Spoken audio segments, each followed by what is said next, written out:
Hello everyone, welcome back to Ekraft Geeks. Today we are going to be learning on the topic Rotor Resistance Control. Here are the contents on what we'll be doing in today's video. The contents are introduction, principles of rotor resistance control, the advantages and disadvantages.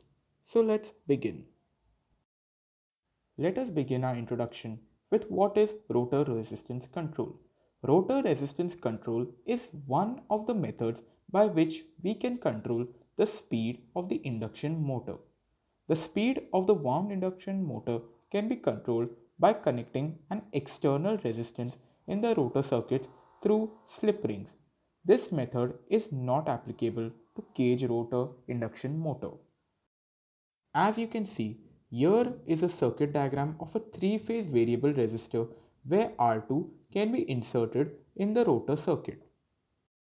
So after knowing what is rotor resistance control, let us know about its principle. In the principle of rotor resistance control, the torque in an induction motor depends on the rotor circuit resistance.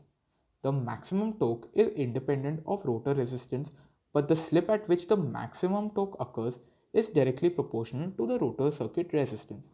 Therefore, if we change the rotor resistance, the maximum torque will remain constant, but the slip will increase.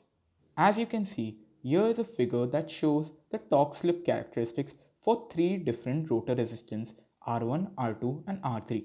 The maximum torque is same for rotor resistance control R1, R2 and R3, but the slip increases from point A to B and C. This means that increasing rotor resistance results in increase in slip, and increase in slip in turn means reduction in induction motor speed. Now, since we've learned about what is rotor resistance control and its principle, let us come to its advantages and disadvantages. In its advantages, there is absence of inrush starting current. There is also availability of full rated torque at starting, smooth and wide range of speed control, and high line power factor. However, in disadvantages, there is a reduced efficiency because the slip energy is wasted in the rotor circuit resistance. There is also an unbalance in voltage and current of rotor circuit resistance, which are not equal, and the speed changes are widely with load variation. And that is the end of the topic. Thank you so much for watching this video. Don't forget to like, share and subscribe to Ekraft Geeks. Thank you so much. See you next time.